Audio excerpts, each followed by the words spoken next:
आज का हमारा टॉपिक है प्रोडक्ट ऑफ टू वेक्टर। जब भी कभी हम जनरली प्रोडक्ट करते हैं किसी दो वैल्यू का, तो हम जानते हैं कि 5 × 7 लिख दीजिए या फिर 5 × 7 लिख दीजिए या फिर ऐसे लिख दीजिए, मतलब एक ही बात होती थी। फिर हमने देखा मैट्रिक्स करके कोई टॉपिक आया, तो मैट्रिक्स में कुछ अलग ही देखने को मिला कि जनरली अपन ऐसे लिखते थे और फिर उसमें कॉम्यूटेटिव प्रॉपर्टी यानी बी डॉट ए और ए बी और बी ए दो अलग अलग चीजें होती, मतलब कुछ नया देखने को मिला। मुद्दा यहाँ मैट्रिक्स टॉपिक का नहीं है, लेकिन मल्टीप्लीकेशन पे अगर फोकस करें तो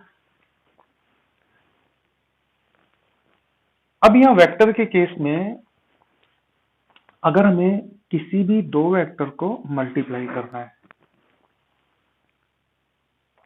एक तो हम ऐसे लिख सकते हैं, एक हम ऐसे लिख सकते हैं, एक हम ऐसे लिख सकते हैं। अगर पीछे की नॉलेज की बात करें ना, जनरली हम वैल्यूज को जो मल्टीप्लाई करते आए हैं उनकी बेसिस पे बात करें तो, लेकिन ना वेक्टर के केस में जब भी मल्टीप्लाई होगा या तो उनके बीच में डॉट लगेगा या उनके बीच में क्रॉस लगेगा। अगर दोनों में से कुछ भी नहीं लगा हुआ तो वो सेंसलेस होगा, उसका कोई मीनिंग नहीं निकलेगा। ये बात फिक्स कर लीजिए कि जब काफी बच्चे जब क्वेश्चन को सॉल्व करते हैं तो मैथमेटिक्स में बहुत सी बार ये देखा गया है कि ना डॉट लगाते हैं ना क्रॉस लगाते हैं, और वो बहुत बड़ी मिस्टेक हो जाती है मैथमेटिक्स में। इस चीज का हम ध्यान रखेंगे। तो ये तो फाइनल हो गया कि दो तरीके के हमें प्रोडक्ट पढ़ने हैं, एक डॉट वाला और एक क्रॉस वाला। आज हम मेनली डिस्कस करेंगे डॉट वाला, यानी कि डॉट प्रोडक्ट। फॉर्मूला होता है हमारे पास में A vector dot B vector is equal to mod A mod B cos theta. चलो, इनफैक्ट मैं तो आपको ये बोलूंगा कि थोड़ी देर के लिए मान लेते हैं आपको ये फॉर्मूला याद है। A vector dot B vector is equal to magnitude of A vector magnitude of B vector. अब ये वेक्टर नहीं है, ये मैग्नीट्यूड है, that is the value, numerical value. ये भी न्यूमेरिकल वैल्यू है। अब न्यूमेरिकल वैल्यू को तो लिख सकते हैं ना ऐसा बिना डॉट बिना क्रॉस के। मैं तो वेक्टर के बीच की बात कर रहा था। And then cos theta. Cos हमारा ट्रिग्नोमेट्रिक फंक्शन है, लेकिन ये थीटा क्या है? Theta be the angle between two vector, that is A vector and B vector. अब देखिए जरा कि ए वेक्टर और बी वेक्टर के बीच में कोई भी एंगल थीटा है।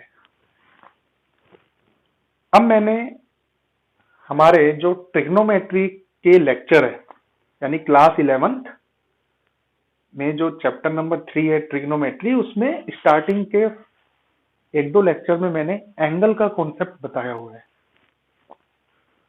तो उस एंगल के कॉन्सेप्ट में मैंने बताया था कि जब भी कभी मैथमेटिक्स में एंगल का जिक्र आ जाए, चाहे टॉपिक कोई सा भी चल रहा हो, तो एंगल अपने साथ में एक प्रॉपर्टी लेकर के आता है कि हम क्लॉकवाइज और एंटी क्लॉकवाइज की चर्चा करेंगे कि नहीं, यानी क्लॉकवाइज और एंटी क्लॉकवाइज वाली प्रॉपर्टी साथ लेके आता है।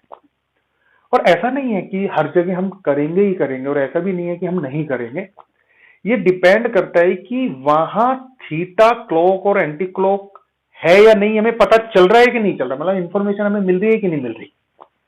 भाई आप एक बात बताओ, पता कैसे चलेगा कि ये एंगल ऐसे बन रहा है कि ऐसे बन रहा है? दोनों में से कौन मूव कर रहा है वो तब क्लियर होगा या तो मैं कोई साइन बना करके दूं या फिर मैं आपको बताऊं कि दोनों में से कौन सा फिक्स है वेक्टर, और वो पॉसिबल है नहीं। यहाँ पे ऐसा कोई इंफॉर्मेशन हमें नहीं मिलती है कि दोनों में से कौन सा वेक्टर फिक्स है। यानी ये वाला एंगल ऐसे भी बन सकता है, बी वेक्टर मूव कर रहा हो जो अभी यहाँ तक पहुंचा है, और मान लीजिए 30 डिग्री का एंगल है और इसको मेरे को 45 बनाना है, तो बी वेक्टर को ही तो चलना पड़ेगा ना। और या फिर ये भी पॉसिबिलिटी है कि इस वेक्टर को ए वेक्टर ने बनाया हो, यानी ए वेक्टर ऐसे नीचे गया हो, है ना, और ऐसे मूव कर रहा हो, मतलब क्लियर नहीं है यहाँ पे। तो हम क्लॉकवाइज और एंटी क्लॉकवाइज को फिलहाल डिस्कस यहाँ नहीं कर रहे हैं, ठीक है। तो ये चीज फाइनल हो गई, A vector dot B vector is equal to A B cos theta, और हम इसको ऐसे भी लिख सकते हैं, A vector dot B vector is equal to A B simple cos theta, हम ऐसे भी लिख सकते हैं, ठीक है। दोनों एक ही बात है, लेकिन जनरली मैं इसको प्रीफर करता हूँ, ये ऊपर लिखा हुआ है, ये एक रिदम में आया हुआ है, बस फर्क इतना है, ठीक है।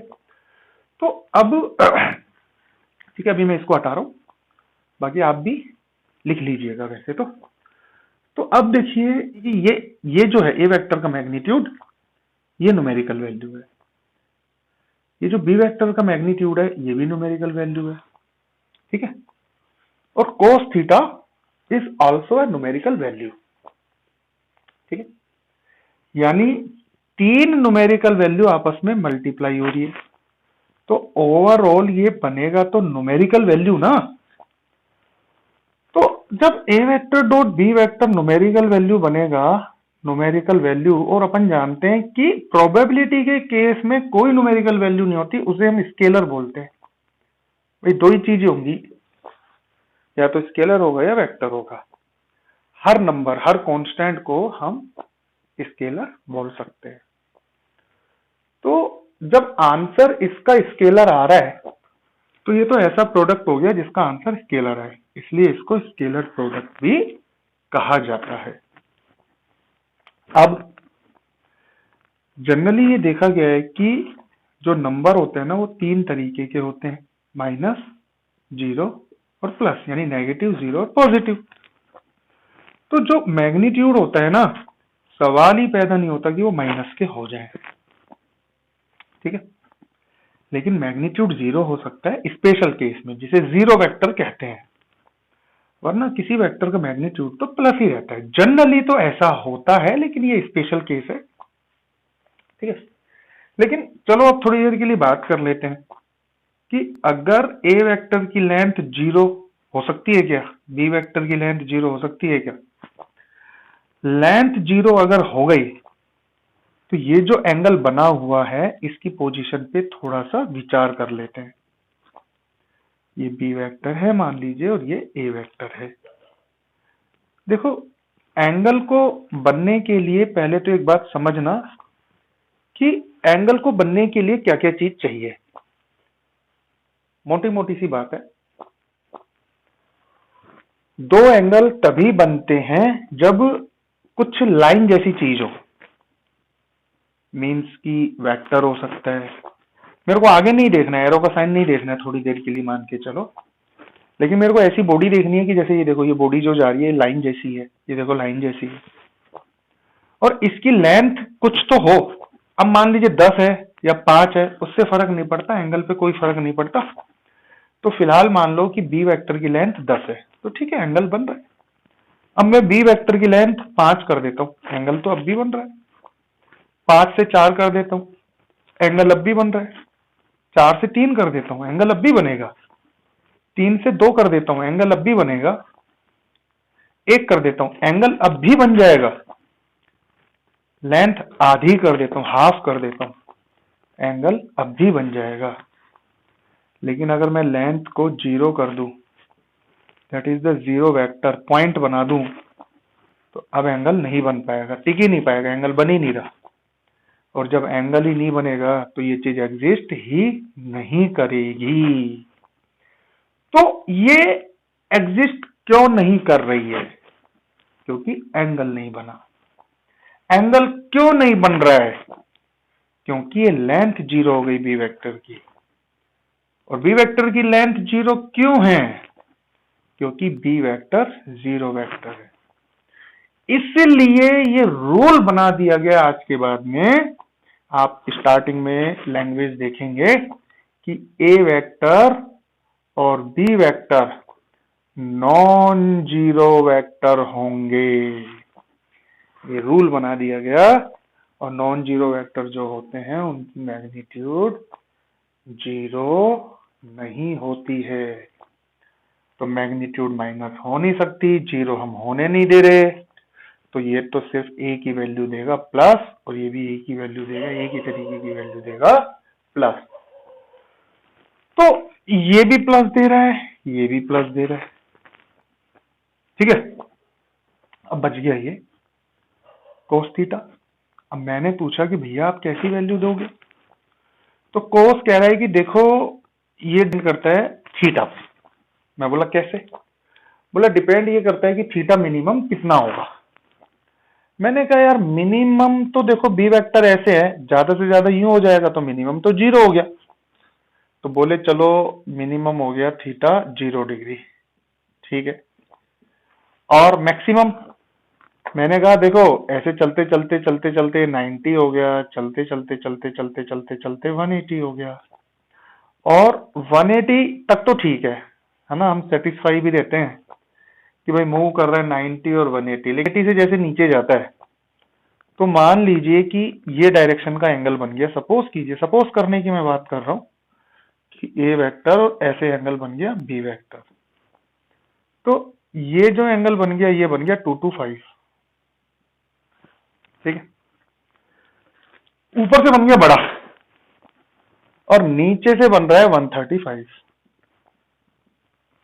ठीक है। तो अब क्वेश्चन ये बनता है कि यार भाई क्या हम इसको 225 माने? नहीं, हम अब जैसे यहां पे मान लीजिए थीटा बन रहा है, तो एक एंगल तो ये बन रहा है, लेकिन एक एंगल इसके बाहर से भी तो बन रहा है। दो तरीके के एंगल बनते हैं।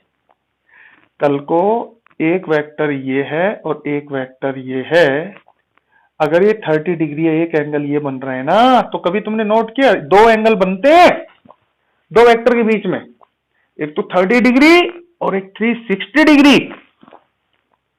तो आप हमेशा 30-30 लेते हो, कभी आपने सोचा 360 क्यों नहीं ले रहे? और जबकि बिल्कुल ऐसे हैं जैसे मान लीजिए कि एक इंसान के दो बच्चे, दोनों का ही हक है, बराबर का हक है ना प्रॉपर्टी पर, आप इसको इग्नोर नहीं कर सकते।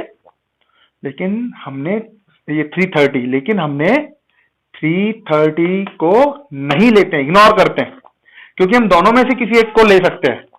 तो उस केस में हम हमेशा छोटी वैल्यू को ही प्रीफर करते हैं। ये ध्यान रखना, जो छोटी वैल्यू होती है ना एंगल की, हम उसी को प्रीफर करते हैं। मैथमेटिक्स ये कहता भी है जनरली कि प्लस और माइनस में जनरली हम प्लस को प्रीफर करते हैं। कैसे? क्वाड्रेंट की बात कर रहा हूं कि भाई चारों में से किसी एक में काम करना हो तो हम इसमें जाने की कोशिश करते हैं। दो एंगल हमारे पास हो तो छोटे जो जो एक्यूट एंगल होता है हमेशा हम उसके पास जाने की कोशिश करते हैं। अब मान लीजिए कि मैं ये लूं तो आंसर बिल्कुल सेम आएगा, कोई दिक्कत है ही नहीं। कभी भी कैलकुलेट करके देख लेना, कभी भी करके देख लेना, आंसर हमेशा सेम आएगा, है ना। तो आप मुझे एक बात बताओ, जब तक ये था तो एक एंगल बाहर भी बनेगा, तो हम इसी को तो प्रीफर करेंगे, अंदर वाले को, छोटे को, है ना। अब जब तक ऐसे था तो ये एंगल जो नीचे से एंगल बनेगा उससे छोटा ही है, इससे बनेगा छोटा ही है। और 180 पे ऊपर से बनाओ या नीचे से बनाओ, दोनों एंगल सेम है।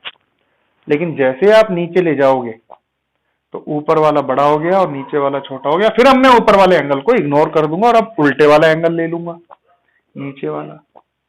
अब नीचे वाला बन रहा है 135, और ये 135 हम पहले डिस्कस कर चुके हैं जब 180 तक जा रहे थे। 180 तक जाते जाते जाते जाते 225 तक जब आए हैं तो 135 रास्ते में ही तो आया था। तो रास्ते में आया था, उसको छोड़ते हुए 225 तक पहुंचे और हम बोलने लगे 225 को चलो तू रेडी हो जा, तुझे यूज करेंगे। तब एकदम से बोला गया नहीं नहीं छोटे को यूज करेंगे, तभी तो इस पर आए हम।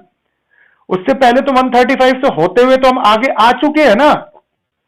तो और दोनों में हम इसको फाइनल कर रहे हैं, तो फिर हम बोले कि जब हमें लास्ट में करना ही छोटे को फाइनल है तो वो तो हम रास्ते में छोड़ के आए हैं, तो भैया हम तो उसी को ही फाइनल कर लेंगे जो हम रास्ते में छोड़ के आए हैं। और उसको फाइनल कब कर पाओगे?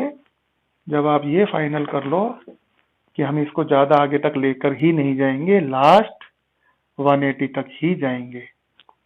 लास्ट 180 तक ही जाएंगे। ये बी वेक्टर हो जाएगा, ये ए वेक्टर हो जाएगा। तो कुल मिलाकर के थीटा की जो वैल्यू होगी वो 0 डिग्री से 180 डिग्री तक होगी, और दोनों के दोनों इक्वल होंगे। मतलब 0 डिग्री के भी इक्वल हो सकता है और 180 डिग्री के भी इक्वल हो सकता है। किसकी अपन बात कर रहे हैं? ये अपन बात कर रहे हैं थीटा की। ये बात का ध्यान रखना। और वेक्टर के केस में जब आप प्रोडक्ट के कॉन्सेप्ट को डिस्कस कर रहे हो तो प्रोडक्ट में एक तो क्रॉस प्रोडक्ट होता है, एक डॉट प्रोडक्ट होता है। डॉट प्रोडक्ट में जब A vector dot B vector is equal to A vector का मैग्नीट्यूड बी वेक्टर का मैग्नीट्यूड कॉस थीटा, और कॉस थीटा में जब हम इस थीटा को डिस्कस करते हैं तो ये थीटा बताया ना मैंने कि 0 डिग्री से 180 डिग्री तक जाता है, इससे ज्यादा आगे तक हम नहीं लेके जाएंगे।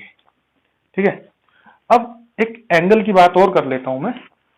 देखो, दो वेक्टर के बीच में जो एंगल देखा जाता है ना, वो हमेशा ऐसे देखा जाता है कि दोनों आउटवर्ड डायरेक्शन में होने चाहिए वेक्टर।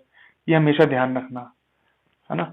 जैसे ये वाला वेक्टर जा रहा है ऐसे, ठीक है ना, और ये वाला वेक्टर ऐसे नहीं जा रहा है, नीचे की तरफ आ रहा है। ये देखो, ये वेक्टर ऐसे जा रहा है। तो जो जंक्शन का पॉइंट होता है जहां दोनों वेक्टर मिलते हैं, उससे आउटवर्ड डायरेक्शन में जो वेक्टर ऐसे होते हैं ना, उनके बीच में जो एंगल होता है एक्चुअल में वो एंगल माना जाता है। तो ए वेक्टर और बी वेक्टर के बीच में एंगल 60 ना होकर के 120 माना जाएगा।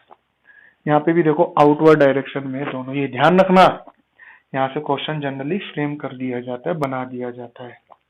तो यहाँ जो एंगल कंसीडर किया जाएगा वो 120 डिग्री का किया जाएगा। तो थीटा जो हमने यहाँ फाइनल किया, वो हमने फाइनल किया जो थीटा फाइनल किया वो 0 डिग्री से लेकर के 180 डिग्री तक फाइनल किया। अब हमें ये बात अच्छे से पता होनी चाहिए, क्लास 11 चैप्टर 3 ट्रिग्नोमेट्री, वहां के कॉन्सेप्ट से हमें ये बात पता होनी चाहिए कि 0 डिग्री से 180 डिग्री तक दो क्वाड्रेंट आ जाते हैं। ठीक है, एक होता है फर्स्ट और एक होता है सेकेंड। फर्स्ट क्वाड्रेंट में 0 से 90 डिग्री तक चलता है मामला, और सेकेंड में 90 से 180 तक चलता है। First quadrant and second quadrant. अब यहाँ का जो एंगल होता है वो कहलाता है एक्यूट एंगल, और यहाँ का जो एंगल होता है वो कहलाता है ऑब्ट्यूज एंगल। तो अब समझने वाली बात ये कि हम कोस थीटा से क्रॉस क्वेश्चन कर रहे थे, पूछताछ कर रहे थे कि भैया आप कौन हो। इसने बोला कि मैं तो थीटा पे डिपेंड हूं, पहले थीटा के बारे में पता करो। तो हम थीटा की इंफॉर्मेशन लिया है कि थीटा 0 डिग्री से 180 डिग्री तक होगा, और 0 से 180 के बीच में दो क्वाड्रेंट बनते हैं, फर्स्ट क्वाड्रेंट और सेकंड क्वाड्रेंट। अगर थीटा की वैल्यू फर्स्ट क्वाड्रेंट में से है तो बल्ले बल्ले ये देगा पॉजिटिव वैल्यू। तो फाइनली क्या हो गया कि A vector dot B vector की वैल्यू अगर पॉजिटिव है तो पॉजिटिव लिखने का तरीका ये होता है ना। ऐसे नहीं लिखते हम A vector dot B vector positive है, मेंशन कर देते हैं, लेकिन ये कोई स्टैंडर्ड लिखने का तरीका नहीं है। तो हम हमेशा ऐसे लिखते हैं कि A vector dot B vector की जो वैल्यू आ रही है वो पॉजिटिव आ रही है। अगर मान लीजिए, क्योंकि देखो ना, ये तो पॉजिटिव है, ये भी पॉजिटिव है, तो अब जो डिसाइडिंग फैक्टर है ना वो केवल थीटा है।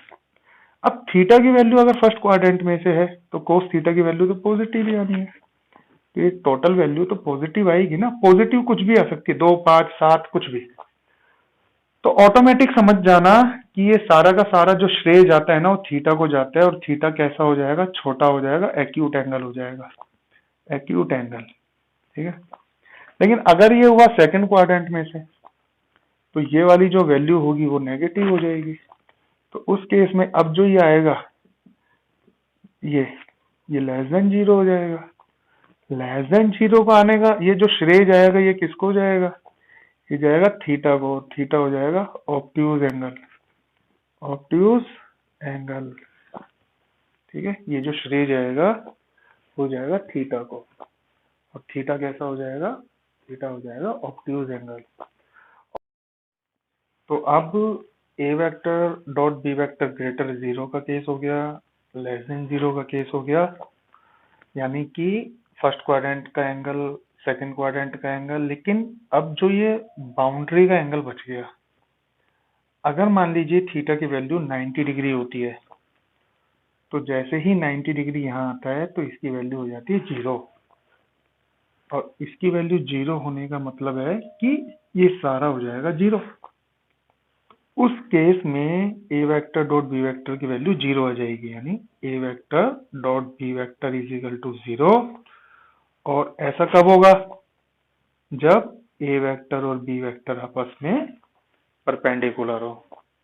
अब ये काफी इंपॉर्टेंट रिजल्ट है। अब इसको ना एक कॉन्सेप्ट के हिसाब से भी रेडी कीजिए कि अगर दो वेक्टर की डॉट प्रोडक्ट 0 है और उसमें ये बोल दिया गया है कि पहले, वैसे तो देखो दो वेक्टर की डॉट प्रोडक्ट 3 लोगों पे डिपेंड करती है, और ये बोल दिया गया है उसमें पहले कि भैया ये 0 नहीं हो सकता, ये 0 नहीं हो सकता ना, तब तो गारंटी है कि ये 0 होगा, और ये 0 तब होगा जब ये 90 डिग्री होगा, तब तो ऐसा होगा। लेकिन कई बार स्पेशल केस में अगर दो वेक्टर की डॉट 0 है और ये ऐसा कुछ नहीं बोला हुआ, ठीक है ना, तो इस पर भी शक जा सकता है, इस पर भी, कि भाई ये 0 वेक्टर हो सकता है, ये 0 वेक्टर हो सकता है, या फिर ये 90 होगा।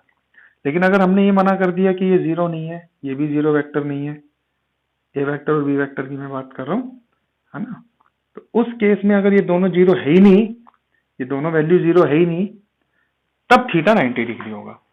और अगर ये नहीं दे रखा ना, तो हमें इससे भी बात करनी पड़ेगी कि भैया आप तो 0 नहीं हो, इससे भी बात करनी पड़ेगी भैया आप तो 0 नहीं हो, और इससे भी बात करनी पड़ेगी, तब तीनों से बात करनी पड़ेगी।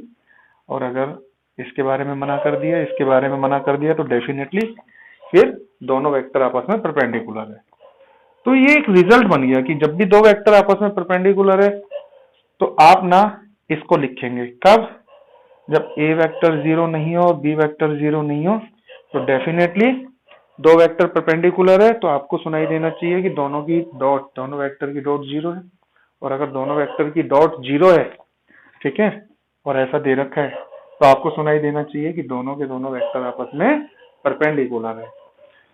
तो ये कॉन्सेप्ट था डॉट प्रोडक्ट का। और अब इसमें ना एक छोटी छोटी बातें और जरूर ध्यान रखना, जैसे देखो कि 0 डिग्री, अगर मान लीजिए इसकी वैल्यू, थीटा की वैल्यू 0 डिग्री आपने रखा, है ना, तो कोस 0 1 होता है, तो ए वेक्टर डॉट बी वेक्टर क्या बन गया? ये और ये बन गया। बहुत सिंपल सा है, बहुत ही ज्यादा सिंपल सा है, क्लियर, दोनों वेक्टर के बीच में। अब मान लो कि कब? जब थीटा 0 डिग्री है। अब मान लीजिए थीटा 180 डिग्री है, उस केस में कोस 180 डिग्री -1 देता है, तो ए वेक्टर डॉट बी वेक्टर क्या हो जाएगा? माइनस ये हो जाएगा। छोटे छोटे रिजल्ट है, मतलब मैं ये भी नहीं बोलूंगा कि इनको याद रखना है आपको, ऐसा नहीं है ना, ऐसा भी नहीं है कि आप इन रिजल्ट को याद रखेंगे तभी कुछ होने वाला है, वो तो ऑन द स्पॉट भी आप डिसाइड कर सकते हो। अब कुछ स्टैंडर्ड रिजल्ट, एक्स एक्सिस और वाई एक्सिस और जेड एक्सिस, और अपन जानते हैं एक्स एक्सिस के डायरेक्शन में आई कैप, वाई की डायरेक्शन में जे कैप, और जेड की डायरेक्शन में के कैप, और इनफैक्ट ये यूनिट वेक्टर है। तो अब जब है तो वेक्टर ना, तो I cap dot product with J cap, है ना, तो फॉर्मूला क्या कहता है कि इसका मैग्नीट्यूड और इसका मैग्नीट्यूड और कोस और दोनों के बीच का एंगल। तो आप देखेंगे कि ये 90 होती 0 और फाइनली 0, क्योंकि अब डायरेक्ट समझो, क्योंकि ये दोनों, ये एक्स एक्सिस ये वाई एक्सिस, एंगल तो 90 होगा 0, तो इसी तरीके से जे डॉट के वो भी 0, और इसी तरीके से आई डॉट यानी के डॉट आई वो भी 0 ही आने, है ना। लेकिन अगर हम दो सेम वेक्टर लें तो रूल के अकॉर्डिंग ऐसा होगा, एंगल 0 आ जाएगा, यूनिट वेक्टर है, मैग्नीट्यूड 1 होगा, cos 0 1 होगा, और finally I cap dot I cap 1, similarly J cap dot J cap and के कैप डॉट के कैप, और इसको परमानेंटली आपको एज अ रिजल्ट लेकर के चलना है, मान करके चलना है, और इसको भी एज ए रिजल्ट लेकर के चलना है, मान करके चलना है। I dot I, J dot J और के डॉट के वाले केस में। ठीक है, ठीक है भाई। अब चलिए अब आगे चलते हैं। तो ये जो फॉर्मूला था आप लोगों के सामने ना, तो ये मान लीजिए अब आपको याद है, अच्छे से याद है। तो इस फॉर्मूले से ना अपन वैल्यू निकाल लेते हैं cos theta, right. A vector dot B vector upon mod A और मॉड बी, और यहाँ पे वो डायग्राम बना लेते हैं कि भाई थीटा क्या है, दोनों गिवन वेक्टर जो है हमारे पास में उनके बीच का एंगल।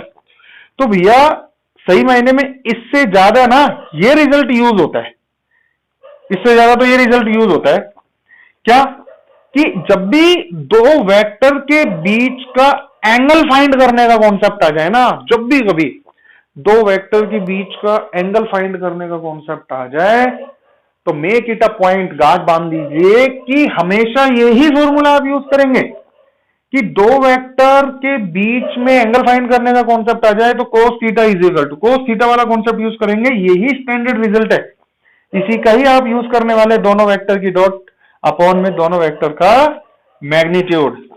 अब जरा ये देखिए, मान लीजिए हमारे पास में A vector is equal to 2i plus 3j plus 4k, और B vector is equal to, थोड़ी देर के लिए मैं लिखता हूं, का आई कैप का जे कैप प्लस ग के कैप। तो अब A vector dot B vector find करना है।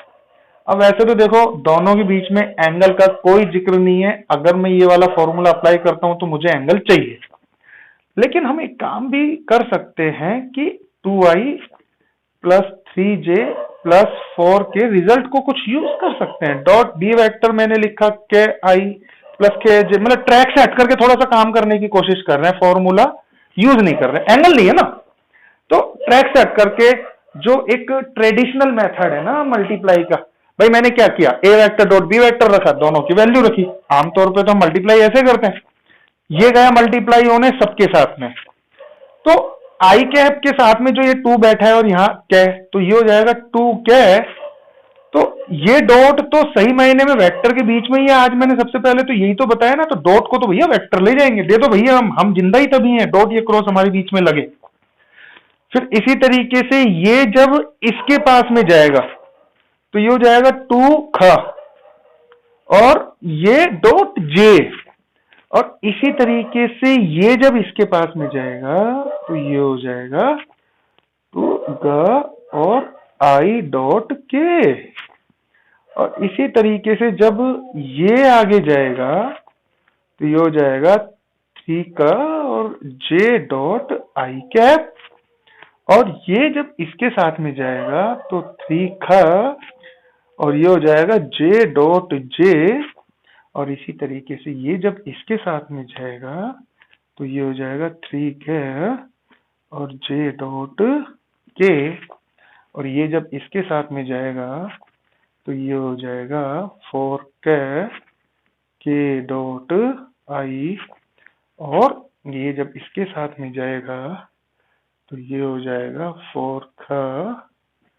के डॉट जे, और ये जब इसके साथ में जाएगा तो ये हो जाएगा 4 के डॉट के। ठीक है, ट्रेडिशनल मेथड तो हमारा यही है ना, एक पुराना मेथड मल्टीप्लाई करने का जनरली, है ना, हम इसी को तो यूज करते हैं।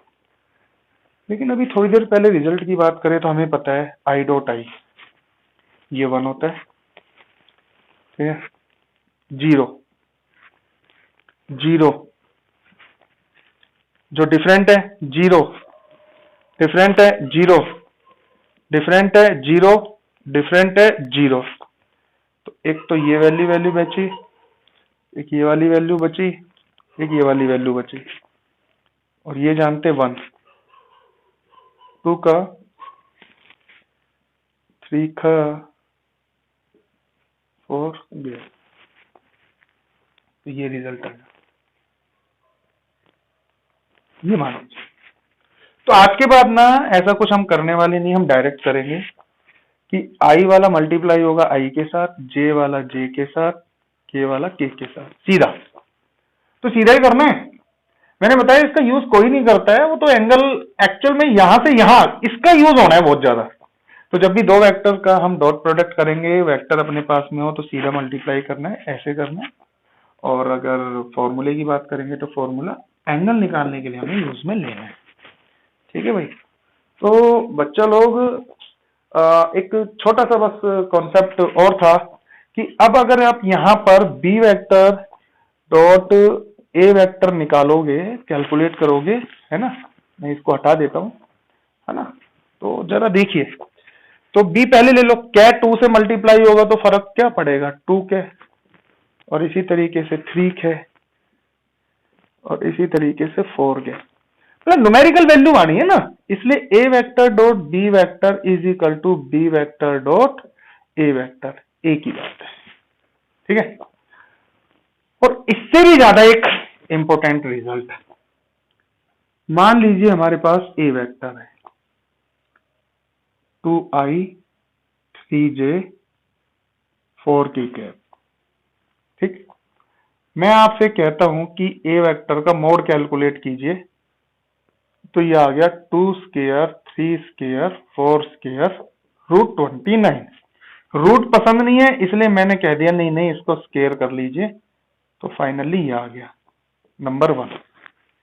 ठीक, चलो मैं आपसे कहता हूं कि A vector dot A vector calculate कीजिए। ठीक है, और मैं आपको बता देता हूं इसको हम ये भी लिख सकते हैं। ठीक है, तो 2i plus 3j plus 4k, traditional method use कर लेते हैं, 2i plus 3j plus 4k is equal to A vector का होल। डॉट करोगे तो ये आ गया 4 प्लस 9 प्लस 16 यानी कि 29, और ए वेक्टर का होल, मतलब वेक्टर का स्क्वायर है, वेक्टर का होल स्क्वायर है, वेक्टर का होल स्क्वायर। ठीक, तो आप देखोगे कि इसको देखो और इसको देखो, दोनों से रिजल्ट क्या निकल करके आता है कि किसी वेक्टर का होल स्क्वायर उस वेक्टर के मैग्नीट्यूड के स्क्वायर के इक्वल आता है। It's a universal truth. और मैं इसको ऐसे प्रमोट करता हूं कि किसी वेक्टर का होल स्क्वायर उस वेक्टर के मैग्नीट्यूड के स्क्वायर के इक्वल आता है। इसका मतलब ये नहीं है कि आप स्क्वायर रूट बोथ साइड लेने के बाद में ये प्रूव करना चाहें देखो सर एक वेक्टर उसके मैग्नीट्यूड के इक्वल है, नहीं, मैं आपको क्लियर कर दूं ऐसा नहीं होता है। यानी तो वही वाली बात है कि भाई 9 इज इक्वल टू 9 है, इसको आप -3 का स्क्वायर कर दो, इसको 3 का स्क्वायर कर दो, और करके -3 को 3 के इक्वल, वो तो एरर आता है, ऐसा कुछ नहीं है, ऐसा पॉसिबल नहीं है। इस तरीके की चीजें अपन नहीं कर सकते। ठीक है ना, कि इस 9 की जगह तो -3 का स्क्वायर रख दिया। जैसे इसको मैं एक बार वापस से यहां बता देता हूं कि सर 9 इज इक्वल टू 9, -3 का स्क्वायर इज इक्वल टू 3 का square, -3 is equal to 3। Error तो ऐसे नहीं करते हैं, स्क्वायर नहीं हटता है, ऐसे स्क्वायर रूट नहीं लेते हैं, है ना, क्योंकि आप खुद भी जान जाओगे कि एरर आ रहा है यार, वेक्टर किसी न्यूमेरिकल वैल्यू के इक्वल होता ही नहीं है, इनका स्क्वायर इक्वल होता है, क्योंकि किसी वेक्टर का स्क्वायर न्यूमेरिकल वैल्यू होती है, स्केलर होता है, क्योंकि ये आता कहां से, दो वेक्टर के डॉट से आता है। ठीक है, तो बच्चों डॉट और scalar product of two vector की कहानी थी, बस इतनी सी, और बाकी इससे रिलेटेड जो भी क्वेश्चंस होंगे वो हम आगे डिस्कस करेंगे।